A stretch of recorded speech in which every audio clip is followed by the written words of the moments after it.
Meet the editors. പത്മകുമാറിനെ കൈവിട്ടോ എന്നാണ് ചോദ്യം.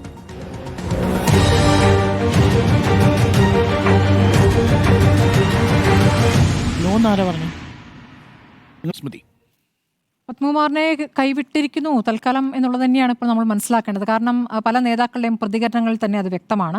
നേരത്തെ ഈ ആരോപണങ്ങളും കേസും ഉയർന്നു വരുന്ന ഘട്ടത്തിൽ പലപ്പോഴായി CPM ആയാലും സർക്കാർ പ്രതികരണമായാലും വന്നുകൊണ്ടിരുന്നത് ഇപ്പോൾ ദേവസ്വം ബോർഡിനെതിരെ പറഞ്ഞിട്ടില്ലല്ലോ, ദേവസ്വത്തിലെ ചില ഉദ്യോഗസ്ഥർക്കെതിരെ മാത്രമാണ് അന്വേഷണം നടക്കട്ടെ എന്നുള്ളതായിരുന്നു. പക്ഷേ ഇപ്പോൾ ബോർഡ് തന്നെ ഇപ്പോൾ പ്രതിസ്ഥാനത്ത് വരുമ്പോൾ അതുമായി ബന്ധപ്പെട്ട് അന്വേഷണം നടക്കട്ടെ എന്ന് പറയുമ്പോൾ തന്നെ ഈ നേരത്തെ സംരക്ഷണം ഉണ്ടായിരുന്ന ദേവസ്വം ബോർഡ് പ്രസിഡന്റിനെയും ഇപ്പോൾ സംരക്ഷിക്കുന്ന പ്രതികരണങ്ങൾ വരുന്നില്ല എന്നുള്ളതാണ്.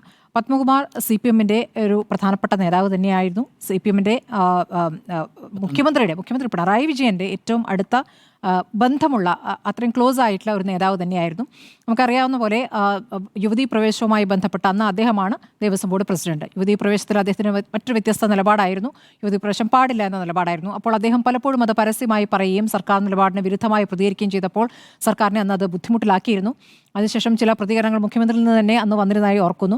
പിന്നീട് ദേവസ്വം ബോർഡ് പ്രസിഡന്റ് പ്രതികരിക്കാതെയായി. ഇതൊക്കെ ആ കാലത്തെ ഒരു കാര്യങ്ങളാണ്. അന്ന് ആ ബന്ധം വഷളായി, അത് പൂർണ്ണമായി അവസാനിച്ചു എന്ന് കരുതിയെങ്കിലും അങ്ങനെയല്ല. പിന്നീട് അദ്ദേഹം അത് മയപ്പെടുത്തി മാറി നിൽക്കുകയായിരുന്നു. അദ്ദേഹത്തിൻ്റെ നിലപാട് പറയാതിരിക്കുകയായിരുന്നു. പിന്നീടാണ് N. വാസു അവിടേക്ക് ആ സ്ഥാനത്തേക്ക് എത്തുന്നത്. ഇങ്ങനെയാണല്ലോ സംഭവിച്ചത്. അതവിടെ ഒരു കാര്യമായി നിൽക്കുന്നു. പിന്നീട് ഇപ്പോൾ ഈ കേസുമായി ബന്ധപ്പെട്ട് അത് വേറെ ചില കാര്യങ്ങൾ, മറ്റു ചില ആരോപണങ്ങളുമായി ബന്ധപ്പെട്ട പ്രതികരണങ്ങളുമായി ബന്ധപ്പെട്ടാണ് അദ്ദേഹത്തിന് ജില്ലാ കമ്മിറ്റിയിൽ നിന്ന് തരം താഴ്ത്തിയത്. മാസങ്ങൾക്ക് മുമ്പുണ്ടായ സംഭവമാണ്. ഇപ്പോൾ ഈ വിവാദത്തിൽ ഈ പത്മകുമാറുമായി ബന്ധപ്പെട്ട ഒരുപാട് കാര്യങ്ങൾ പുറത്തു വരുന്നുണ്ട്. ഇപ്പോൾ ദേവസ്വം വിജിലൻസ് അവിടെ പലപ്പോഴായി പല കാര്യങ്ങൾ ഇപ്പോൾ സ്വർണവുമായി ബന്ധപ്പെട്ടല്ല, സ്വർണ്ണപ്പാളിയുമായി ബന്ധപ്പെട്ടല്ല, ദേവസ്വം വിജിലൻസ് അവിടെ പല കാര്യങ്ങളിൽ ഇടപെട്ട് അവിടുത്തെ ക്രമവിരുദ്ധമായ അല്ലെങ്കിൽ അഴിമതി ഉണ്ടാകുന്ന ചില കാര്യങ്ങൾ ഇടപെട്ട് നടത്തിയ പ്രതികരണങ്ങളിൽ വിജിലൻസുമായി ഒരു പോരിന്, ദേവസ്വം വിജിലൻസുമായി ഒരു പോരിന് നിന്നിരുന്ന ഒരാളാണ് പത്മകുമാർ. അങ്ങനെ ദേവസ്വം ബോർഡ് പ്രസിഡന്റിന്റെ നിലപാടിൽ മടുത്ത് ദേവസ്വം വിജിലൻസ് അതിൽ പിന്മാറിയതായിട്ട് അടക്കമുള്ള ചില കാര്യങ്ങൾ ഇപ്പോൾ പുറത്തു വരുന്നുണ്ട്. അത് എന്താണ്? അത് സന്നിധാനത്ത് പൂജകൾക്ക് ബുക്ക് ചെയ്ത് സോപാനത്ത് എപ്പോഴും ദർശനം നടത്തുന്ന ഒരു വ്യവസായിക്കെതിരെ വിജിലൻസ് എടുത്ത നിലപാടായിരുന്നു. ആ വ്യവസായി അങ്ങനെ കൃത്യമായി വരുന്നു. ആ വ്യവസായി തന്നെ ചില മറ്റ് വ്യവസായികൾ അല്ലെങ്കിൽ സമ്പന്നരെ അവിടെ കൊണ്ടുവരുന്നു. അപ്പോൾ അതുവഴിയൊക്കെ പണമുണ്ടാക്കുകയാണ്. അതിനെതിരെ അന്ന് ശക്തമായി ദേവസ്വം വിജിലൻസ് നിലപാടെടുത്തപ്പോൾ അതിൽ ദേവസ്വം വിജിലൻസുമായി എതിർക്കുന്ന ഒരു വിഷയമുണ്ടായി. ഭക്തർ ഏറ്റവും ആഗ്രഹിക്കുന്ന പടിപൂജ പല രീതികളിലായി ഇദ്ദേഹം മുൻകൂർ ബുക്ക് ചെയ്യുന്ന രീതിയാണ് ഉണ്ടായിരുന്നത്. അപ്പോൾ കോടതി തന്നെ പലപ്പോഴായി പറഞ്ഞിട്ടുള്ളത് ഇപ്പോൾ ദർശനത്തിന് VIP ദർശനമില്ല എന്ന് പറഞ്ഞെടുത്താണ് ഇദ്ദേഹത്തിന് പ്രത്യേക സൗകര്യങ്ങൾ ഒരുക്കിയിരുന്നത്. അദ്ദേഹം വഴി വേറെ പലർക്കും സൗകര്യങ്ങൾ ഒരുക്കുന്നു. അത്തരം ചില കാര്യങ്ങൾ, പിന്നെ അഷ്ടാഭിഷേകവുമായി ബന്ധപ്പെട്ടുള്ള ചില കാര്യങ്ങൾ വരുന്നുണ്ട്. അപ്പോൾ ഈ ഉണ്ണികൃഷ്ണൻ പോറ്റിയുമായി ബന്ധപ്പെട്ട് നമ്മളിപ്പോൾ അറിയുന്ന കാര്യങ്ങൾക്ക് മുമ്പ് നേരത്തെ നമുക്ക് അറിയുന്ന പോലെ തന്നെ കീഴ്ശാന്തിയുടെ സഹായിയായി വന്ന കാലമുണ്ടല്ലോ. അന്ന് തന്നെ അയാൾക്കുള്ള റോളിൽ നിന്നും വലിയ റോളുകളിലേക്ക് കടക്കാൻ ശ്രമിച്ചിരുന്നത്. ഇതാണ് 2014-15 കാലത്ത്. അന്ന് അദ്ദേഹത്തെ പുറത്താക്കാൻ ദേവസ്വം വിജിലൻസ് ശുപാർശ നൽകിയിരുന്നു എന്നാണ് പറയുന്നത്. അന്ന് പുറത്താക്കാൻ ശുപാർശ നൽകി. പിന്നെ പോറ്റി അവിടെ നിന്ന് മാറുന്നു, കുറച്ചു കാലത്തേക്ക് മാറുന്നു. പിന്നെ വരുന്നത് എങ്ങനെയാണ്? ഈ ഇവിടുത്തെ സ്പോൺസറായി എത്തുകയാണ്. അപ്പോൾ നേരത്തെയുള്ള കാര്യങ്ങൾ അറിയാത്തവരല്ലല്ലോ അവിടുത്തെ ദേവസ്വം ബോർഡിലെ ഉദ്യോഗസ്ഥർ അല്ലെങ്കിൽ ജീവനക്കാർ എന്ന് പറയുന്നത്. അപ്പോൾ ഇയാൾക്ക് പൂർണ്ണമായും അവിടേക്ക് വരാനുള്ള സാഹചര്യം ഒരുക്കുകയും ഇപ്പോൾ പുറത്തു വരുന്ന കാര്യങ്ങൾ എന്നുള്ളത് ഞെട്ടിക്കുന്ന പല കാര്യങ്ങളുമാണ്. ഇപ്പോൾ ഈ പറയുന്ന ചെന്നൈയിലെ സ്ഥാപനം, ചെന്നൈയിലെ എന്താണ് സ്മാർട്ട് ക്രിയേഷൻസ് എന്ന് പറയുന്നത് ഇപ്പോൾ ഉണ്ണികൃഷ്ണൻ പോറ്റിക്കെതിരെ മൊഴി നൽകുന്ന ഒരു സംവിധാനം മാത്രമല്ല, ഇതിലൊരു കൂട്ടുപ്രതിയാവുന്ന രൂപത്തിലേക്കാണ് കാര്യങ്ങൾ പോകുന്നത്. ഹൈദരാബാദിൽ ആണല്ലോ ഇനി അടുത്ത അന്വേഷണം. ഇപ്പോൾ സ്മാർട്ട് ക്രിയേഷൻസിന്റെ ഭാഗമായി അല്ലെങ്കിൽ സ്മാർട്ട് ക്രിയേഷൻസിനേക്കാൾ വിപുലമായൊരു സംവിധാനമാണ് ഹൈദരാബാദിലെ മന്ത്ര. അതിൻ്റെ ഉടമകളും ഈ പറയുന്ന പങ്കജ് ഭണ്ഡാരി തന്നെയാണെന്നാണ് അറിയാനാകുന്നത്. അപ്പോൾ മന്ത്രയിലേക്ക് യഥാർത്ഥ സ്വർണ്ണപ്പാളി കൊണ്ടുപോയി അവിടെ നിന്നും ഡ്യൂപ്ലിക്കേറ്റ് പാളിയാണോ ഇവിടേക്ക് എത്തിച്ചത് എന്നടക്കമുള്ള ഈ സ്വർണം ലയിപ്പിക്കുന്ന പരിപാടികളൊക്കെ അവിടെയാണോ ആ 39 ദിവസം നടന്നത് എന്നടക്കമുള്ള കാര്യങ്ങൾ പുറത്തേക്ക് വരികയാണ്. അതോടൊപ്പം തന്നെ ഇപ്പോൾ ഈ 2 FIR-കളാണ് ഇട്ടിരിക്കുന്നത്. ഒന്ന് ഈ കട്ടിളയും വാതിലുമായി ബന്ധപ്പെട്ട കേസിൽ ആണ് ഈ ദേവസ്വം ബോർഡ് പ്രതിപട്ടികയിലേക്ക് വരുന്നത്. അടുത്ത കേസ് ഈ ദ്വാരപാലക പാളിയുമായി ബന്ധപ്പെട്ടാണ്. അപ്പോൾ 2 FIR-കൾ. ഇപ്പോൾ കേസിലെ അന്വേഷണവുമായി ബന്ധപ്പെട്ട വിവരങ്ങളൊന്നും പുറത്തേക്ക് വരരുത്, അത് കോടതിയിൽ സമർപ്പിക്കണമെന്നാണ് പറയുന്നതെങ്കിലും ചില കാര്യങ്ങളൊക്കെ ഇപ്പോഴും പുറത്തേക്ക് വരുന്നുണ്ട് എന്നുള്ളതാണ്. ഈ മുരാരി ബാബു ആരാണ് എന്നുള്ള ചോദ്യങ്ങളിലേക്ക് പോകുമ്പോൾ മുരാരി ബാബു ഭാസ്കരൻ നായർ അവിടുത്തെ ദേവസ്വം ബോർഡ് പ്രസിഡന്റ് ആയിരിക്കുന്ന സമയത്ത് അവിടെ ഒരു സെക്യൂരിറ്റി ജീവനക്കാരനായി കയറിയ വ്യക്തിയാണ്. അദ്ദേഹത്തിന് പ്രീ ഡിഗ്രി വിദ്യാഭ്യാസം പോലും ഇല്ല. അങ്ങനെ അദ്ദേഹം NSSന്റെ കെയർ ഓഫിലാണ് വന്നത് എന്ന രൂപത്തിൽ അദ്ദേഹം തന്നെ അവിടെ ഒരു പറഞ്ഞു വെക്കുക, ഞാൻ NSSന്റെ പ്രതിനിധിയായി എത്തിയതാണെന്ന് അദ്ദേഹം തന്നെ സ്വയം പറയുകയായിരുന്നു അത്രേ. ഭാസ്കരൻ നായരുടെ നോമിനിയായിട്ടാണ് അവിടെ വന്നത്. അദ്ദേഹം വന്ന് പടിപടിയായി അദ്ദേഹം ഉയർന്ന് ഇപ്പോൾ എത്തിയ പോസ്റ്റിൽ വരെ എത്തിയിരിക്കുന്നു. അതിനിടയ്ക്ക് അദ്ദേഹം ഉണ്ടാക്കിയ സമ്പത്ത്, അദ്ദേഹത്തിൻ്റെ വസതി, ഇതൊക്കെ തന്നെയും ഈ അന്വേഷണത്തിൻ്റെ ഭാഗമാക്കേണ്ടതാണ്. അങ്ങനെ നോക്കുമ്പോൾ അവിടുത്തെ ഈ പറയുന്ന പ്രതിപ്പട്ടികയിൽ വന്നിരിക്കുന്ന ഓരോ ജീവനക്കാരും ഏതൊക്കെ രൂപത്തിൽ വളർന്നിരിക്കുന്നു എന്ന് പരിശോധിക്കേണ്ടി വരും. മുരാരി ബാബുവുമായി ബന്ധപ്പെട്ട ഒരുപാട് വിവരങ്ങൾ ആ തരത്തിൽ പുറത്തു വന്നുകൊണ്ടിരിക്കുന്നുണ്ട്. അപ്പോൾ അതിലേക്കൊക്കെ തന്നെയും SITയുടെ അന്വേഷണം പോകുമോ എന്നുള്ളതാണ് അറിയേണ്ടത്. SIT അന്വേഷണം കോടതിയുടെ നിരീക്ഷണത്തിൽ തന്നെ നല്ല രൂപത്തിൽ വന്നുകൊണ്ടിരിക്കുമ്പോൾ ഇപ്പോൾ ED വരുന്നു എന്നുള്ള വിവരം കൂടി നമുക്ക് വരികയാണല്ലോ. അപ്പോൾ അതെങ്ങനെയാണ് സംഭവിക്കുക എന്ന് നമുക്കറിയില്ല. ഏതായാലും ഇത് രാഷ്ട്രീയമായി വലിയ വിഷയമായിരിക്കുന്നു. ഇപ്പോൾ മുഖ്യമന്ത്രി ഇന്ന് പറയുന്ന മാറുന്നത് എന്നുള്ള പ്രതികരണമാണ്. അത് അന്വേഷിക്കട്ടെ, സത്യം പുറത്തേക്ക് വരട്ടെ. ദേവസ്വം ബോർഡ് പ്രസിഡന്റ്, അന്നത്തെ ദേവസ്വം ബോർഡ് പ്രസിഡന്റിനെതിരെയായും തെളിവുകൾ വരുമ്പോൾ അപ്പോൾ പ്രതികരിക്കാമെന്നാണ് മുഖ്യമന്ത്രി പറയുന്നത്. പക്ഷേ ഇപ്പോൾ മാറി നിൽക്കുന്നു. CPM-ലെ തന്നെ ചില നേതാക്കളുടെയെങ്കിലും ഫേസ്ബുക്ക് പോസ്റ്റുകളായിട്ടൊക്കെ വന്നിട്ടുണ്ട്. പത്മകുമാറിൻ്റെ റോൾ എന്ത് എന്ന് ചോദിക്കുന്ന തരത്തിലുള്ള ചില പോസ്റ്റുകൾ വരുന്നു. അന്നത്തെ ദേവസ്വം മന്ത്രിക്കും റോളില്ലേ എന്ന ചോദ്യം കൂടിയുണ്ട്. ദേവസ്വം മന്ത്രിക്കും റോളുണ്ട്, അന്നത്തെ ദേവസ്വം മന്ത്രിയിലേക്കും അത് എത്തുമോ എന്നുള്ളതാണ്. റോൾ എന്ന് പറയുന്നത് സ്വർണ്ണപ്പാളി അടിച്ചുകൊണ്ട് പോകുന്നതല്ല. ഈ സ്വർണ്ണപ്പാളി അടിക്കുന്നവരുമായിട്ടുള്ള ബന്ധം, അവർക്ക് അവിടെ ഒരു സ്വീകാര്യത ലഭിക്കുന്നതിനും അവർക്ക് അവിടെ സ്വതന്ത്രമായി പ്രവർത്തിക്കുന്നതിനുമുള്ള സാഹചര്യം ഒരുക്കുന്നതിൽ ഒക്കെ ഇവർക്കുള്ള റോൾ എന്ത് എന്നുള്ളതാണ് പരിശോധിക്കേണ്ടത്. അപ്പോൾ ആ രൂപത്തിലേക്ക് പോകുന്നു. ഇപ്പോൾ എല്ലാ ദേവസ്വം ബോർഡിലെയും സ്വത്തുക്കൾ ഓഡിറ്റ് ചെയ്യണമെന്നൊരു ആവശ്യം ഇപ്പോൾ കോടതിയിലേക്ക് ഹർജിയായി പോയിരിക്കുകയാണ്. ആ രൂപത്തിൽ ഇപ്പോൾ നമുക്കിപ്പോൾ മലബാർ ദേവസ്വത്തിൽ നിന്ന് തന്നെ എത്ര ക്ഷേത്രങ്ങളിലെ ക്രമക്കേടുകളാണ് പുറത്തേക്ക് വരുന്നത്. അങ്ങനെ ചില ഉദ്യോഗസ്ഥർ കാരണം ഇപ്പോൾ ക്ഷേത്ര സ്വത്തുക്കൾ ഭക്തർക്ക് വിട്ടുകൊടുക്കണമെന്നുള്ള BJP ആവശ്യത്തിലേക്ക് കാര്യങ്ങൾ എത്തിക്കുന്ന രൂപത്തിലേക്ക് കാര്യങ്ങൾ എത്തുന്നുണ്ട്. അതിൻ്റെ ഉത്തരവാദികളായവർ അവിടുത്തെ ദേവസ്വം ബോർഡിലെ ഉദ്യോഗസ്ഥർ തന്നെയാണ്. പത്മകുമാറിന് ഒഴിഞ്ഞു നിൽക്കാനാവില്ല. അദ്ദേഹത്തിന് ശബരിമലയുമായി ബന്ധമുള്ള ഒരു കുടുംബമാണെന്ന് പറയുന്നു. അങ്ങനെ പറയുമ്പോൾ തന്നെ അദ്ദേഹത്തിൻ്റെ ബന്ധത്തിൽ തന്നെ എത്ര പേർക്ക് അവിടെ ജോലി ലഭിച്ചിട്ടുണ്ട് എന്നടക്കമുള്ള കാര്യങ്ങളൊക്കെ കൂടി പരിശോധന കൊണ്ടുപോകേണ്ടതാണ്. പത്മകുമാറിനെ കൈവിട്ടോ എന്നാണ് ചോദ്യം. ജിമ്മി, ഇക്കാര്യത്തിൽ ഇപ്പോൾ 2 ദിവസമായിട്ട് അന്വേഷണം നടന്നുകൊണ്ടിരിക്കുകയാണ്. വളരെ വിശദമായ 2 തരത്തിലുള്ള അന്വേഷണമാണ്. സ്പെഷ്യൽ ഇൻവെസ്റ്റിഗേഷൻ ടീം ഈ കാര്യത്തിൽ അന്വേഷണം ഒരു വഴിക്ക് കൊണ്ടുപോകുന്നു. അതോടൊപ്പം തന്നെ ശബരിമലയിലെ ഭണ്ഡാരത്തിൽ ശബരിമലയിലെ സ്റ്റോർ റൂമിലും മറ്റും സൂക്ഷിച്ചിരിക്കുന്ന സ്വർണത്തിൻ്റെ കണക്ക് അതൊന്നുമില്ല എന്ന് കോടതിക്ക് മനസ്സിലായിട്ട് കോടതി ആദ്യം തന്നെ ജസ്റ്റിസ് ശങ്കരനെ നേതൃത്വത്തിൽ ആ സ്റ്റോക്ക് എടുക്കാൻ പറഞ്ഞിരിക്കുകയാണ്. അതിൻ്റെ അന്വേഷണവും നടക്കുന്നുണ്ട്. 2025 കോടതി പരിശോധിക്കുമ്പോൾ പുറകോട്ട് നോക്കുമ്പോൾ ഏറ്റവും പ്രധാനപ്പെട്ടതായി ഇതിൽ കണ്ടത് ദ്വാരപാലക ശില്പങ്ങൾ മാത്രമല്ല, ശബരിമലയിലെ വാതിലിൻ്റെ പണി, അതുപോലെ തന്നെ കട്ടിളപ്പടിയിലെ സ്വർണം പൂശി, ഇതെല്ലാം പ്രശ്നമാണ്. ഒന്ന് അത് SIT അന്വേഷിക്കും. അതുപോലെ തന്നെ ശബരിമലയിലെ സ്വർണത്തിൻ്റെ സ്റ്റോക്ക് എത്രയാണെന്നുള്ളതിനെക്കുറിച്ചുള്ള ഒരു വിവരങ്ങൾ കോടതി അന്വേഷിച്ചപ്പോൾ കോടതിക്ക് ആദ്യം തന്നെ കിട്ടാൻ കുറേ ബുദ്ധിമുട്ടി. അതിനുശേഷം വിജിലൻസിൻ്റെ കോട്ടയത്തെ ടീമാണ് വന്നിട്ട് അതിൻ്റെ വിശദാംശങ്ങൾ എടുക്കുന്നത്. അപ്പോൾ അതിലും ഒരു അന്വേഷണം നടക്കുന്നുണ്ട്. ഈ 2 അന്വേഷണം നടക്കുന്നു. അത് എല്ലാ 10 ദിവസവും കോടതി അതിൻ്റെ വിശദാംശങ്ങൾ സ്പെഷ്യൽ ഇൻവെസ്റ്റിഗേഷൻ ടീം അറിയിക്കണമെന്ന് പറയുന്നുണ്ട്. പക്ഷേ വ്യക്തമായ കോടതിയുടെ മേൽനോട്ടത്തിലാണ് നടക്കുന്നത്. SITയുടെ അന്വേഷണത്തിലേക്ക് വന്നാൽ 2 കേസുകൾ. ഒന്ന് ദ്വാരപാലക ശില്പം, അതിൻ്റെ പുറത്ത് ഉള്ള പാളികൾ, അതുപോലെ തന്നെ ശ്രീകോവിലിൻ്റെ 2 വശത്തുമുള്ള ഈ 2 പാളികൾ, അങ്ങനെ 12ഉം 2ഉം 14. ഈ 14 പാളികളുടെ കാര്യത്തിൽ എങ്ങനെയാണ് തൂക്കം മുഴുവൻ കുറഞ്ഞത്? നമ്മൾ വിശദമായി ഒരു മാസമായിട്ട് നമ്മൾ ചർച്ച ചെയ്തുകൊണ്ടിരിക്കുകയാണ്. ഇതെങ്ങനെ പോയി, ഇത് എവിടെ പോയി, സ്വർണം പോയത് എവിടെ, ദ്വാരപാലക ശില്പത്തിൻ്റെ വെയിറ്റ് തന്നെ 4.5 കിലോ കുറയുന്നത്, നിങ്ങൾക്കിത് മനസ്സിലായില്ല? ഇതെല്ലാം കോടതി ചോദിക്കുന്നുണ്ട്. അതാണ് ഒരന്വേഷണം. രണ്ടാമത്തേതാണ് കോടതി ഏറ്റവും അവസാനം പറഞ്ഞ ഉത്തരവിൽ പറഞ്ഞത്, നോക്കൂ, അതിനേക്കാൾ ഗൗരവമായ ചില കാര്യങ്ങൾ എന്നോട് അന്വേഷണ ഉദ്യോഗസ്ഥൻ പറഞ്ഞു. ഈ കട്ടിളപ്പടിയിലെ സ്വർണം പൂശുന്ന കാര്യത്തിൽ അതിലും എന്തൊക്കെയോ പ്രശ്നങ്ങളുണ്ട്. ഇപ്പോൾ പത്മകുമാറിനെ നമ്മൾ കൈവിട്ടോ എന്ന് ചോദിക്കുമ്പോൾ, പത്മകുമാർ ഉൾപ്പെട്ട ദേവസ്വം ബോർഡിനെതിരെയുള്ള കേസ് 2ാമത്തെ FIR-ലാണ്. കട്ടിളപ്പടിയിൽ സ്വർണം പൂശിയതിനെ സംബന്ധിച്ച കേസാണ്. എന്താണ് പത്മകുമാർ ഇതിനകത്തുള്ള ക്രൈം, അല്ലെങ്കിൽ ദേവസ്വം ബോർഡിൻ്റെ സംശയത്തിൽ നിൽക്കുന്നതിൻ്റെ കാരണം എന്താണ്? അതിൻ്റെ വിശദാംശങ്ങൾ നമുക്കറിയില്ല. പക്ഷേ നമുക്ക് കേൾക്കുന്നത് രേഖകളിൽ ചില പ്രശ്നങ്ങളുണ്ട് എന്നുള്ളത് നമുക്കറിയില്ല. ആ റിപ്പോർട്ട് പുറത്തു വന്നിട്ടില്ല ഇപ്പോഴും. നമ്മൾ ഇന്നലെ പറഞ്ഞത് ഇന്ന് വരുമായിരിക്കും എന്നാണ്. ആ റിപ്പോർട്ട് വരുന്നില്ല. എന്തുകൊണ്ടായിരിക്കും അത് വരാത്തത്? ആദ്യത്തെ റിപ്പോർട്ട് എല്ലാവർക്കും പുഷ്പം പോലെ കിട്ടുന്നു. 2ാമത്തെ റിപ്പോർട്ട് അങ്ങനെ ഉണ്ടെങ്കിൽ അത് പുറത്ത് വരുന്നില്ല. അറിയില്ല എന്തുകൊണ്ടാണ്. പക്ഷേ ആദ്യത്തെ റിപ്പോർട്ട് നമ്മുടെ എല്ലാം SITയുടെ വന്നിട്ടില്ലല്ലോ. FIR ആണോ ഉദ്ദേശിച്ചത്? FIR അല്ല, ഇത് FIR അല്ല. ദേവസ്വം വിജിലൻസിന്റെ 2ാമത്തെ റിപ്പോർട്ടുണ്ട്. കട്ടളപ്പാളിയിലെ സ്വർണം പൂശിയതിൽ, അതിലാണ് ദേവസ്വം ബോർഡിനെ ഇംപ്ലിക്കേറ്റ് ചെയ്തിരിക്കുന്നത്. 2 റിപ്പോർട്ടുണ്ട്. ആദ്യത്തെ റിപ്പോർട്ട് മാത്രമാണ് ഇപ്പോൾ പുറത്തു വന്നിരിക്കുന്നത്, പബ്ലിക് ഡൊമൈനിലുള്ളത്. പക്ഷേ 2 റിപ്പോർട്ടുണ്ട്. ആ 2 റിപ്പോർട്ടും കോടതിയിലുണ്ട്. അതിൻ്റെ അടിസ്ഥാനത്തിലാണ് സ്പെഷ്യൽ ഇൻവെസ്റ്റിഗേഷൻ ടീമിൻ്റെ 2 FIR-കൾ ഇന്നിപ്പോൾ പത്തനംതിട്ടയിൽ കോടതിയിൽ ഇത് 2 FIR-കളും രജിസ്റ്റർ ചെയ്ത് കോടതിയിലും എത്തിച്ചിട്ടുണ്ട്. അപ്പോൾ നമ്മുടെ കയ്യിലുള്ളത് ദേവസ്വം വിജിലൻസിൻ്റെ ആദ്യത്തെ അന്വേഷണ റിപ്പോർട്ടാണ്. ആ അന്വേഷണ റിപ്പോർട്ടിൽ വളരെ ഗുരുതരമായ ആരോപണങ്ങൾ ഉണ്ട് എന്നുള്ളത് നമ്മൾ ഈ റിപ്പോർട്ട് വന്ന ദിവസം മുതൽ, അതായത് ഇന്നലെ മുതൽ നമ്മൾ വിശദമായ അതിൻ്റെ വാർത്തകളും കൊടുക്കുന്നുണ്ട്. പക്ഷേ ഈ സംഭവത്തിൽ ദേവസ്വം ബോർഡ് പ്രതിയല്ല. അപ്പോൾ അതിന് നമ്മൾ അനൗദ്യോഗികമായി അന്വേഷിക്കുമ്പോൾ ഔദ്യോഗികമായി ആരും പറയില്ല. പക്ഷെ നമുക്ക് മനസ്സിലാകുന്നത് ഇതിനകത്ത് നേരിട്ട് ദേവസ്വം ബോർഡിനെ ഇംപ്ലിക്കേറ്റ് ചെയ്യാനുള്ള യാതൊരു തെളിവുകളുമില്ല. മാത്രമല്ല ദേവസ്വം ബോർഡിന് വേണമെങ്കിൽ രേഖകളുടെ അടിസ്ഥാനത്തിൽ അവർക്ക് വേണമെങ്കിൽ ഡിഫൻസ് എടുക്കാമെന്നുമാണ്.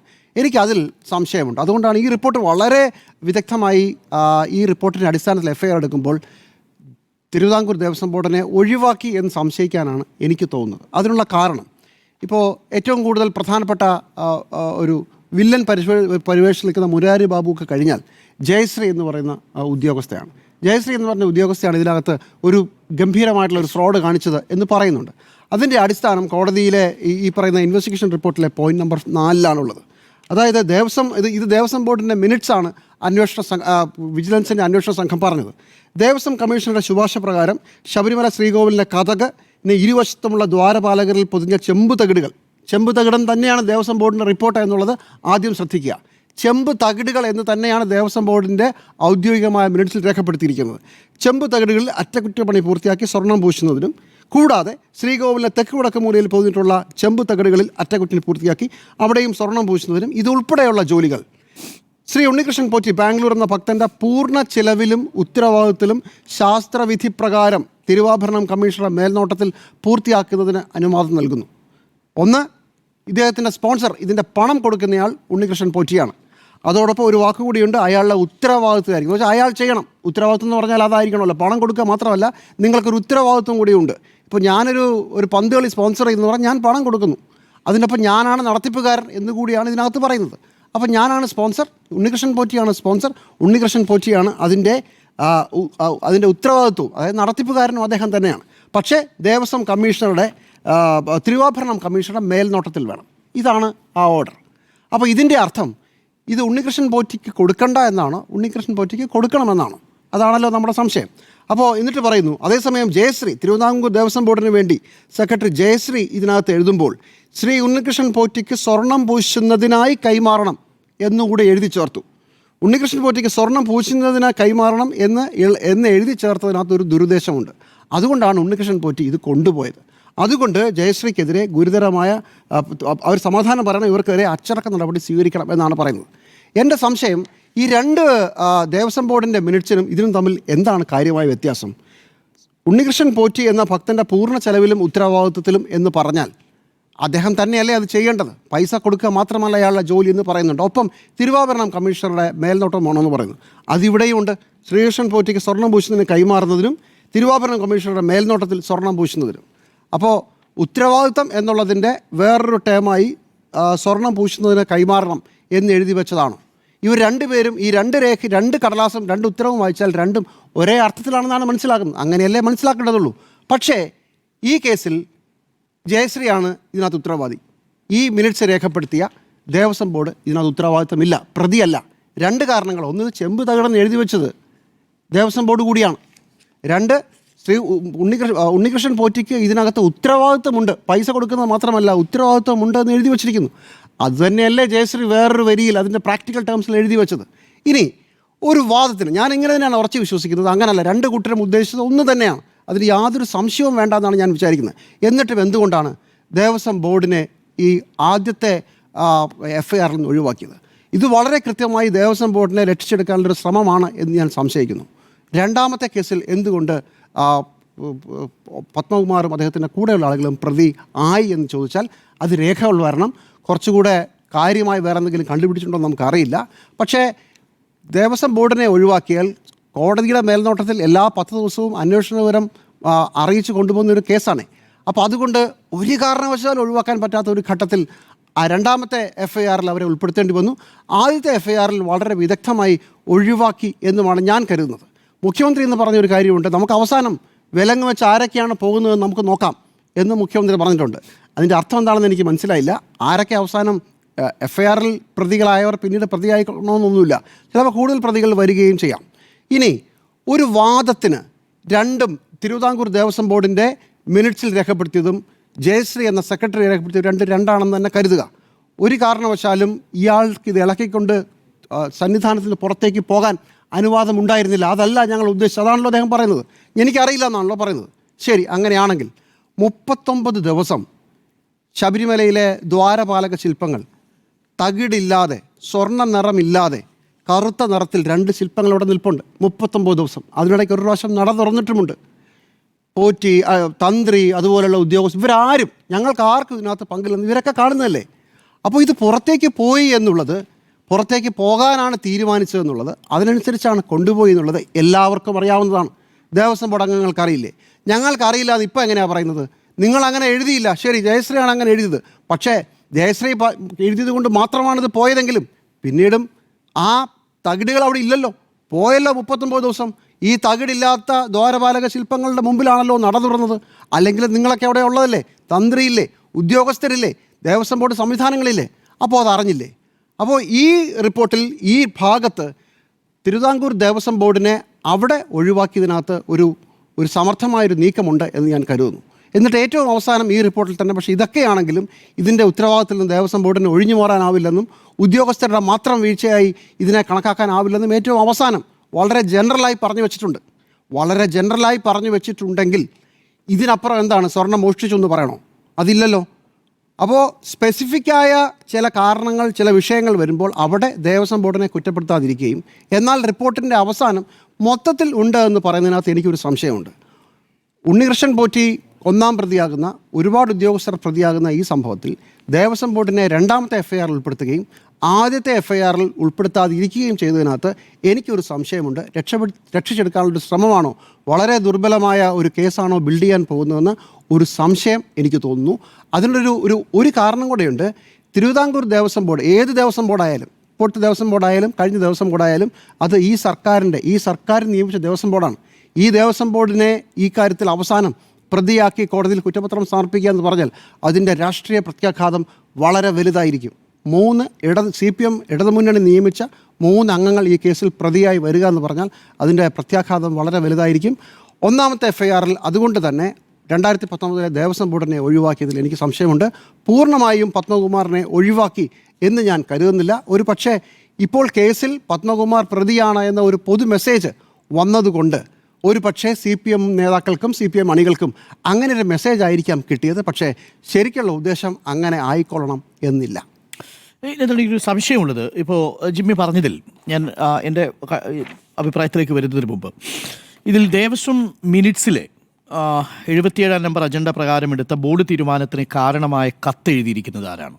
അതായത് ദേവസ്വം ബോർഡിൻ്റെ മിനിറ്റ്സിൽ ഇത് ചെമ്പതകടെന്ന് രേഖപ്പെടുത്താനുള്ള കാരണം ആ ദേവസ്വം ബോർഡിൻ്റെ യോഗത്തിലേക്ക് വന്നിരിക്കുന്ന കത്താണ്. അതെ. ആ കത്ത് എഴുതിയിരിക്കുന്നത് ആരാണ്?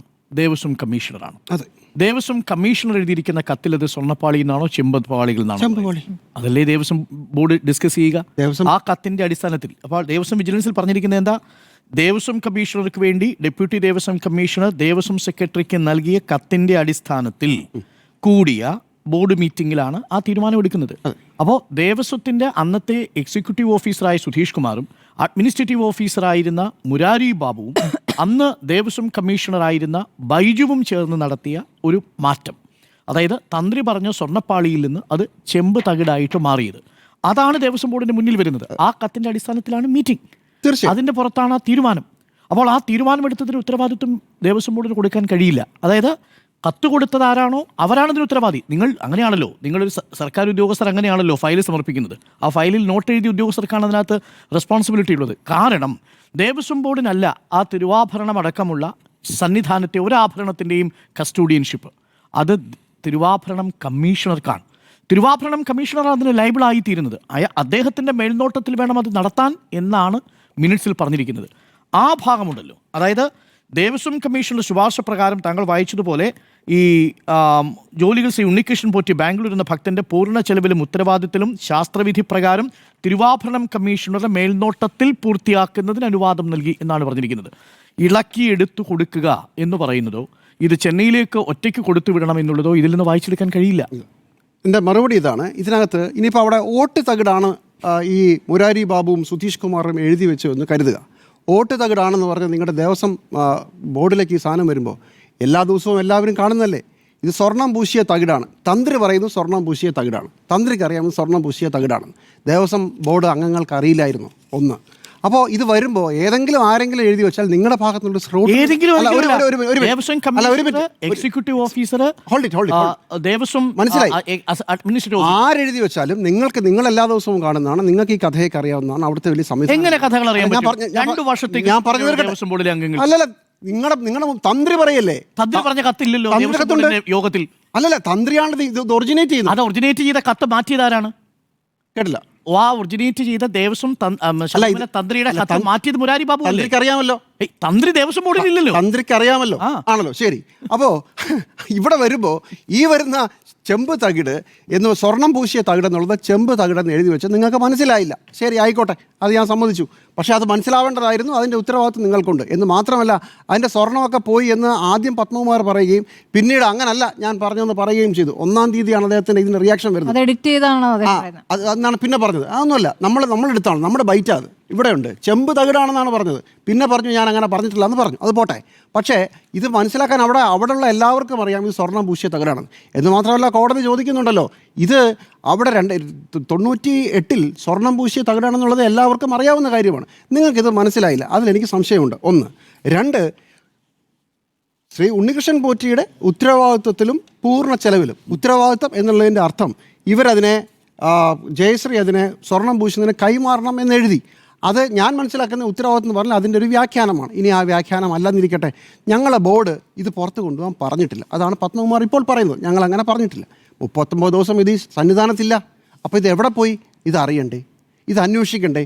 ഒരു ദേവസ്വം ബോർഡ് പ്രസിഡന്റ് മാത്രമല്ല, ഇവിടെ 2-3 അംഗങ്ങളുമുണ്ട്, മുഴുവൻ സംവിധാനങ്ങളുമുണ്ട്. ഞങ്ങൾ അറിഞ്ഞിട്ടില്ല, തന്ത്രി അറിഞ്ഞിട്ടില്ല, ദേവസ്വം ബോർഡ് അറിഞ്ഞിട്ടില്ല. പക്ഷേ 39 ദിവസം ഇത് മിസ്സിങ്ങാ, സന്നിധാനത്തില്ല. അപ്പോഴെങ്കിലും ഒരു സാമാന്യ യുക്തിയിൽ മനസ്സിലാവണ്ടേ? അപ്പോൾ അതിനകത്ത് ഒരു സംശയത്തിൻ്റെ പ്രശ്നമുണ്ട്, ഇത് സാമാന്യ യുക്തിയുടെ പ്രശ്നമുണ്ട്. ഇതെങ്ങനെ പുറത്തേക്ക് പോയി എന്നുള്ളത് ഇപ്പോഴല്ല, ഇതുവരെ ആർക്കും സംശയമില്ലെന്നേ.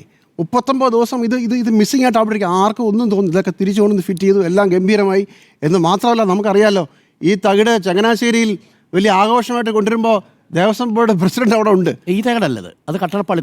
കട്ടളപ്പാളിയും ഇതൊന്നും ഞങ്ങളൊന്നും കൊണ്ടുപോകാൻ പറഞ്ഞിട്ടില്ലെന്ന് ഞങ്ങൾക്കറിയില്ല എന്നാണല്ലോ പറയുന്നത്. അപ്പോൾ ഇതൊക്കെ അറിയാം എന്നുള്ളത്. കട്ടളപ്പാളി അവിടെ നിന്ന് ഇളക്കിയെടുത്തുകൊണ്ട് പോയത് അല്ലല്ലോ, ഡോറ് അവിടെ നിന്ന് ഇളക്കിയെടുത്തുകൊണ്ട് പോയതല്ലല്ലോ. ഡോർ ഇളക്കി പുതിയ ഡോറ് വെച്ചു അവിടെ തന്നെ വെച്ച. അല്ലല്ല, ഡോർ തടിപ്പണി പുറത്താ ചെയ്തത്. അല്ലല്ല, ഡോറ് ഇളക്കി കൊണ്ടുപോയിട്ടില്ല, പകരം പുതിയത് കൊണ്ട് നമ്മുടെ പ്ലേസ് ചെയ്യുക ചെയ്തു. പുതിയ ഡോർ ഉണ്ടായി, കട്ടളപ്പാളി കൊണ്ടുപോയി, ഇതൊക്കെ പുറത്ത് കൊണ്ടുപോയി. അതിനുശേഷം ഇതൊന്നും ഞങ്ങൾ അറിഞ്ഞിട്ടില്ല എന്ന് പറയുന്നത് എങ്ങനെയാണ്?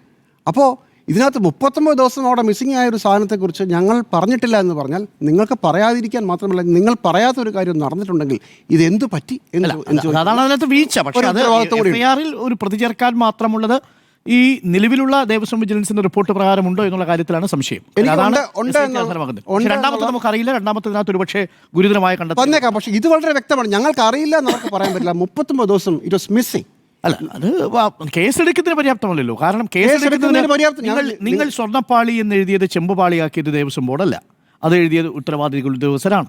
അതിൻ്റെ ഉത്തരവാദിത്വം മുഴുവൻ ആഭരണങ്ങളുടെയും ഉത്തരവാദിത്വം, സ്വർണത്തിൻ്റെയും വസ്തുക്കളുടെയും ഉത്തരവാദിത്വം തിരുവാഭരണം കമ്മീഷണർക്കാണ്. തിരുവാഭരണം കമ്മീഷണറുടെ മേൽനോട്ടത്തിൽ ശസ്ത്രവിധി പ്രകാരം ഒരു സ്പോൺസർ അയാളുടെ ഉത്തരവാദിത്വത്തിലും അയാളുടെ ചെലവിലും, അങ്ങനെയാണല്ലോ സ്പോൺസറിന് കൊടുക്കുക. അത് അല്ല, 2 രീതി കൊടുക്കാം. സ്പോൺസർ ആണെങ്കിൽ സ്പോൺസറിന് പൈസ കൊടുക്കുക. അല്ലല്ല, സ്പോൺസർ വിജയമല്യ പൂശിയത് എങ്ങനെ? വിജയമല്യ പൂശിയത് ദേവസ്വം ബോർഡിലെ ശില്പികളെ കൊണ്ടല്ല, NJRനെ വിളിച്ച് അവിടെ കൊണ്ടുവന്ന് ഇരുത്തി പൂജിച്ചു. അതിന് MOU ശസ്ത്രവിധി പ്രകാരമാണ്.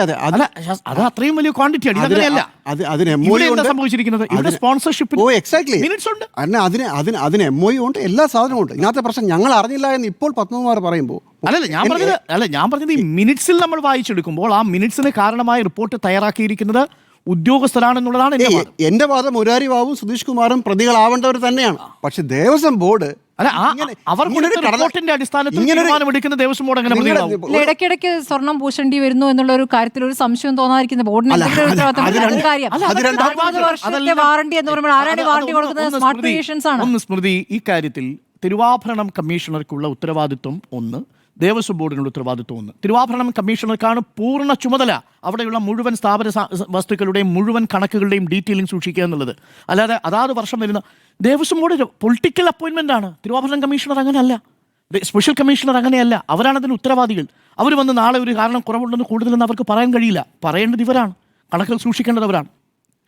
പത്മകുമാറിനെ കൈവിടാതെ നിവൃത്തിയില്ല എന്നുള്ളതാണ്. അന്വേഷണം നടക്കുമ്പോൾ അന്വേഷണത്തിൽ ഇടപെടാനും കഴിയില്ല. ഇന്ന് മുഖ്യമന്ത്രി പറഞ്ഞതുപോലെ അന്വേഷണം പൂർത്തിയാവട്ടെ, അന്വേഷണത്തിൻ്റെ വേളയിൽ ഒരഭിപ്രായം പറഞ്ഞ് ഇടപെടാനില്ല.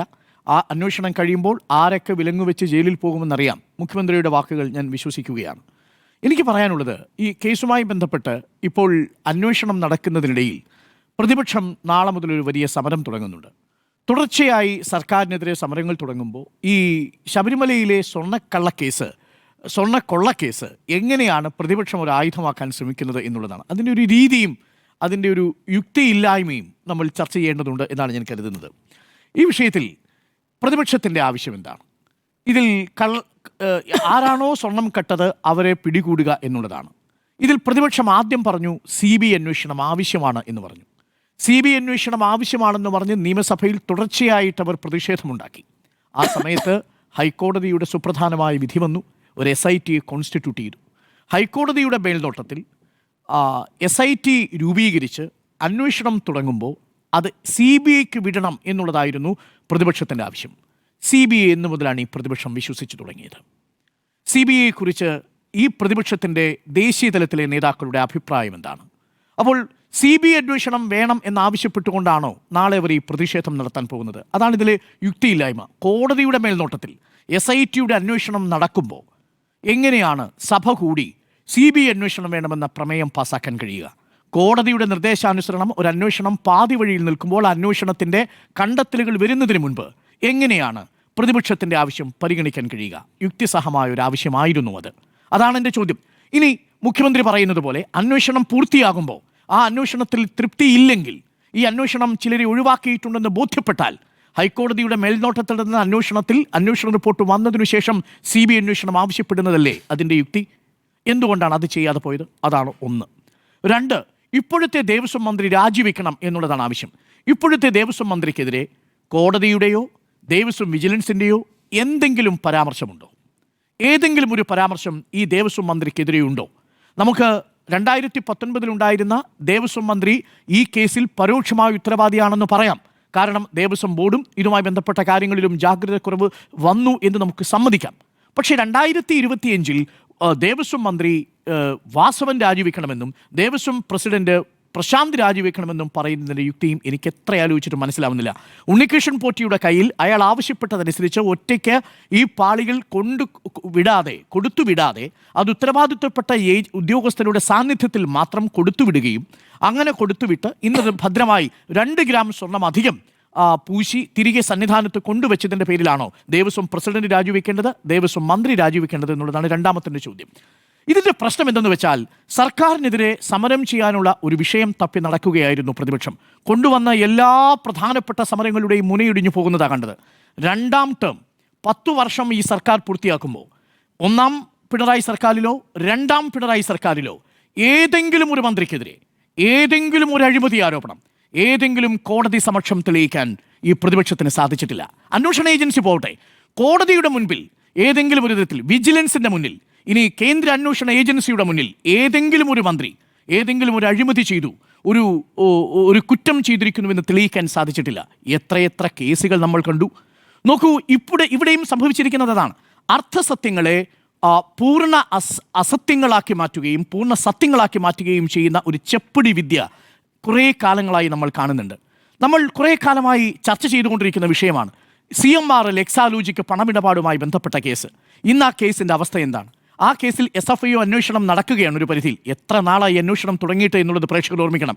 ഇതിലെ ED അന്വേഷണത്തിൻ്റെ വരവ്, ഇതുമായി ബന്ധപ്പെട്ട് ഈ CMRL എക്സാലോജിക്കുമായി ബന്ധപ്പെട്ടുകൊണ്ട് വിജിലൻസ് അന്വേഷണം വേണമെന്നുള്ള മാത്യു കുൽനാടൻ്റെ അന്വേഷണത്തിന് വേണ്ടിയിട്ടുള്ള ഹർജികൾ, അത് ആദ്യം വിജിലൻസ് കോടതി തള്ളി, പിന്നീട് ഹൈക്കോടതി തള്ളി, അതിനുശേഷം സുപ്രീം കോടതിയും തള്ളി. അതും ഇല്ലാതെ പോയി. ചെമ്പിൽ സ്വർണം കടത്തിയ വാർത്ത നമ്മൾ ചർച്ച ചെയ്തത് 1ാം പിണറായി സർക്കാരിൻ്റെ കാലത്ത് എങ്ങും എത്താതെ പോയി. ഖുറാനിൽ സ്വർണം കടത്തിയത് എങ്ങും എത്താതെ പോയി. എന്തിനേറെ ഈന്തപ്പഴത്തിൽ സ്വർണം കടത്തി എന്നുള്ളത് എങ്ങും എത്താതെ പോയി. ഇപ്പോൾ ശബരിമലയിലെ അയ്യപ്പൻ്റെ സ്വർണം കട്ടു എന്ന് പറഞ്ഞുകൊണ്ടാണ് വലിയ രീതിയിലുള്ള പ്രതിഷേധം സംഘടിപ്പിക്കാൻ പോകുന്നത്. ആര് കട്ടു? ഉദ്യോഗസ്ഥരാണ് നിലവിൽ, ദേവസ്വം ബോർഡും ഉദ്യോഗസ്ഥരുമാണ് നിലവിൽ പ്രതിസ്ഥാനത്ത് നിൽക്കുന്നത്. ഇതിൽ എൻ്റെ ചോദ്യം ഇതാണ്: 2019 നടന്ന ഒരു സംഭവത്തിന് 2025 മന്ത്രിയും ദേവസ്വം ബോർഡ് പ്രസിഡന്റും ഒക്കെ രാജിവെക്കണമെന്ന് ആവശ്യപ്പെട്ടുകൊണ്ടാണ്. ഇവിടെ പ്രേക്ഷകർ ഇന്നത്തെ വാർത്ത ശ്രദ്ധിച്ചു. ഇന്ന് ഒരു പത്രം കൊണ്ടുവന്നൊരു വാർത്ത ഇന്ന് പൊളിഞ്ഞടുങ്ങുന്ന കാഴ്ചയല്ലേ നമ്മൾ കണ്ടത്? എന്തായിരുന്നു അത്? EDയുടെ സമൻസ്. പത്രം റിപ്പോർട്ട് ചെയ്തത് ലൈഫ് മിഷൻ കേസുമായി ബന്ധപ്പെട്ട മുഖ്യമന്ത്രിയുടെ മകനെ ED ഒരു സമൻസ് അയച്ചിരിക്കുന്നു എന്നുള്ളതാണ്. 2023 വന്ന സമൻസാണേ. ഇന്ന് അതേ പത്രത്തിൻ്റെ അതേ ചാനലിനും എല്ലാ മാധ്യമങ്ങൾക്കും പറയേണ്ടി വന്നിരിക്കുന്നു, ED അന്ന് സമൻസ് അയച്ചത് ലൈഫ് മിഷൻ കേസിലല്ല, പകരം അയച്ചിരിക്കുന്നത് ലാവ്ലിൻ കേസിലാണ്. അതാണ് അതിലും വിചിത്രമായ കാര്യം. ലാവ്ലിൻ കേസ് നടക്കുന്ന സമയത്ത്, അഥവാ ലാവ്ലിൻ ഇടപാട് നടക്കുന്ന സമയത്ത് മുഖ്യമന്ത്രിയുടെ മകൻ വിവേക് വിജയന്റെ പ്രായം എന്ന് പറയുന്നത് 10-11 വയസ്സ് മാത്രമാണ് ആ സമയത്ത് എന്ന് നിർമ്മിക്കണം. അതിനുശേഷമാണ് ലാവ്ലിൻ കേസ് രജിസ്റ്റർ ചെയ്ത വർഷങ്ങൾക്കിപ്പുറം ബർമിഹാമിൽ പഠിക്കാൻ പോകുന്ന സമയത്ത് ലാവ്ലിൻ്റെ ഇടനിലക്കാരനായിരുന്ന ഒരാൾ ഇയാൾക്ക് സെക്യൂരിറ്റി നിന്നു എന്നതാണ് അന്നുണ്ടായിരുന്ന പ്രധാനപ്പെട്ട വാർത്ത. അന്ന് വന്ന വാർത്തയാണ്. ആ വാർത്തയുടെ അടിസ്ഥാനത്തിലാണ് ഇന്നിപ്പോൾ ED സമൻസ് കൊടുത്തിരുന്നത്. 2023 സമൻസ് കൊടുത്തിരുന്നത്. സമൻസ് വിവേക് കൈപ്പറ്റിയോ? ഇല്ലല്ലോ. സമൻസ് കൊടുത്തത് വിവേകിൻ്റെ ഏത് അഡ്രസ്സിലാണ്? ക്ലിഫ് ഹൗസിലെ അഡ്രസ്സിൽ വിവേക് താമസിച്ചിരുന്നില്ലല്ലോ. എന്നിട്ടും ക്ലിഫ് ഹൗസിലെ അഡ്രസ്സ് എന്ന മട്ടിൽ ഒരു സമൻസ് കൊടുത്തുവെന്നും ആ സമൻസ് കൈപ്പറ്റാതെ EDക്ക് തിരിച്ചുപോയി എന്നും ED പിന്നീട് ആ കേസിൽ ഒരു തുടർനീക്കവും നടത്തിയിട്ടില്ല എന്നുള്ളതുമല്ലേ വാസ്തവം? എന്താണ് ലാവ്ലിൻ കേസിൻ്റെ വാസ്തവം? 2017 ഹൈക്കോടതി എഴുതിത്തള്ളിയ കേസ് സുപ്രീം കോടതിയിൽ CBI അപ്പീൽ പോയി 38 തവണ CBI അഭിഭാഷകന് ഹാജരാവാതെ ഒളിച്ചു കളിച്ചുകൊണ്ടിരിക്കുന്ന കേസല്ലേ? അതിൽ ഹൈക്കോടതിയിൽ സമർപ്പിച്ചതിൽ നിന്ന് ഒരു തെളിവിൻ്റെ കണികയെങ്കിലും CBI സുപ്രീം കോടതിയിൽ സമർപ്പിച്ചിട്ടുണ്ടോ? നാളിതുവരെ 2017 CBIയുടെ കോടതി വെറുതെ വിട്ട പിണറായി വിജയനെ ഹൈക്കോടതിയും വെറുതെ വിട്ടു. എന്നിട്ടും പിണറായി വിജയനെ വെറുതെ വിട്ടില്ലെന്ന് മാത്രമല്ല, പിണറായി വിജയന് പകരം പിന്നീട് പിണറായി വിജയൻ്റെ മകളെ CMRL എക്സാലോജിക്ക് കേസിൽ കൊടുക്കാൻ നോക്കി. അത് നടക്കാതെ വന്നപ്പോൾ ലാവ്ലിൻ കേസിൽ ഇനി മുഖ്യമന്ത്രിയുടെ മകനെ ഇതുവരെയും നമ്മൾ ഈ മകൻ വിവേകിൻ്റെ പേര് ഒരിടത്തും വലിച്ചിഴച്ച് കേട്ടിട്ടില്ല. മകൻ്റെ പേരിൽ കൂടി ഇപ്പോൾ ഒരു കേസ് ഉണ്ടാക്കാൻ പറ്റുമോ എന്നുള്ളതാണ്. ഇത് പക്ഷേ ഏറ്റവും പ്രധാനപ്പെട്ട കാര്യം നോക്കൂ. ED ഒരു കേസ് എടുക്കണമെങ്കിൽ ഒരു പ്രിഡിക്കമെൻ്റ് ഒഫൻസ് അവിടെ വേണം. ECIR ED ഇടുന്നത് 2021 ഏത് കേസിലാണെന്നറിയാമോ? 2006 ക്രൈം നന്ദകുമാർ കൊടുത്ത കേസിൽ 15 വർഷത്തിനു ശേഷം 2021 തെരഞ്ഞെടുപ്പ് വരുന്നതിന് തൊട്ട് മുമ്പ് ED ഒരു ECIR ഇടുക. ആ ECIR നിയമപരമായി നിലനിൽക്കുമോ എന്നൊരു ചോദ്യം മുന്നിലുണ്ട്. കാരണം 2017 അതിൻ്റെ പ്രിഡിക്കമെൻ്റ് ഒഫൻസ് ആയിട്ട് ലാവ്ലിൻ കേസ് ഹൈക്കോടതി തീർപ്പാക്കി. ആ വിഷയത്തിലാണ് ED ഒരു ECIR ഇട്ടിരിക്കുന്നത്. ആ ECIRനെ തുടർന്നാണ് കത്ത് കൊടുത്തിരിക്കുന്നത് എന്നാണ് ഇപ്പോൾ വരുന്ന വാർത്തകൾ. ഇതടക്കം വലിയ രാഷ്ട്രീയ കോളിളക്കം ഉണ്ടാക്കിക്കൊണ്ടാണ്. അതാണ് ഞാൻ നേരത്തെ പറഞ്ഞത്, അർത്ഥസത്യങ്ങളെ പൂർണ്ണ സത്യങ്ങളായി അവതരിപ്പിക്കുന്ന ഒരു ചെപ്പടി വിദ്യയും പ്രചരണ രീതിയും നമ്മൾ കാണുന്നുണ്ട്. അത് ശരിയല്ല എന്നുള്ളതാണ് എൻ്റെ പക്ഷം. സത്യം അറിയാനുള്ള എല്ലാ അവകാശവും ജനങ്ങൾക്കുണ്ട് എന്നുള്ളതാണ്. അത് സ്വർണ്ണക്കടത്തിൻ്റെ കാര്യത്തിലാണെങ്കിലും ശരി, സ്വർണം മോഷ്ടിച്ചതിൻ്റെ കാര്യത്തിലാണെങ്കിലും ശരി, യഥാർത്ഥത്തിൽ ഉത്തരവാദികളായവരെ പുറത്തു കൊണ്ടുവരിക എന്നത് തന്നെയാണ് വേണ്ടത് എന്നതാണ് എൻ്റെ പക്ഷം. ഈ വിഷയത്തിൽ ഗുരുതരമായ വീഴ്ച തിരുവിതാംകൂർ ഉദ്യോഗസ്ഥന്മാർക്കും തിരുവിതാംകൂറിലെ ദേവസ്വം ബോർഡിനും സംഭവിച്ചിട്ടുണ്ട്. ദേവസ്വം ബോർഡിന് സംഭവിച്ചിരിക്കുന്നത് ജാഗ്രതയില്ലായ്മയാണെങ്കിൽ ഉദ്യോഗസ്ഥന്മാർക്ക് സംഭവിച്ചിരിക്കുന്നത് ഈ കാര്യത്തിൽ ഒരു ഗൂഢാലോചനയിൽ പങ്കുണ്ട് എന്ന് തന്നെയാണ് എൻ്റെ പക്ഷം. അതല്ലാതെ മുരാരി ബാബുവിൻ്റെ റിപ്പോർട്ടിൽ തന്ത്രിയുടെ കത്തിൽ പറയുന്ന സ്വർണം പൊതിഞ്ഞ പാളികൾ എന്നുള്ളത് ചെമ്പ് തകിടായി മാറില്ല. ദേവസ്വം ബോർഡ് മിനിറ്റ്സിൽ ഇല്ലാത്തത് പിന്നീട് ജയശ്രീ എന്ന ദേവസ്വം ബോർഡ് സെക്രട്ടറി എഴുതി വെക്കില്ല. അതിൻ്റെ അടിസ്ഥാനത്തിൽ അങ്ങനെ ഉണ്ണികൃഷ്ണൻ പോറ്റിയുടെ കയ്യിൽ കൊടുത്തുവിടില്ല. ഇതിനെല്ലാത്തിലും പിന്നിലുള്ള ഗൂഢാലോചന പുറത്തു വരണം. ഞാനിപ്പോഴും ഹൈക്കോടതിയുടെ മേൽനോട്ടത്തിലുള്ള SIT അന്വേഷണത്തെ വിശ്വസിക്കുന്നു. അന്വേഷണത്തിൻ്റെ റിപ്പോർട്ട് വരട്ടെ. അതിൽ അപാകതയുണ്ടെങ്കിൽ നമുക്കിവിടെ ഇരുന്ന് വീണ്ടും ചർച്ച ചെയ്യാം. നമുക്ക് CBI അന്വേഷണം ആവശ്യമാണെങ്കിൽ ആ ഘട്ടത്തിൽ അത് ആവശ്യപ്പെടാം. അതല്ലാതെ അതിപ്പോൾ ആവശ്യപ്പെട്ടുകൊണ്ട് നടത്തുന്ന രാഷ്ട്രീയ സമരങ്ങൾ കേവലം രാഷ്ട്രീയ ലാഭത്തിന് വേണ്ടിയുള്ളതാണ്. തെരഞ്ഞെടുപ്പ് എന്ന ഒറ്റ ലക്ഷ്യത്തിന് മുന്നിലാണ്. സ്വർണ്ണക്കടത്തിൻ്റെ 2ാം പതിപ്പാണ് ഇവിടെ നടക്കാൻ പോകുന്നത്.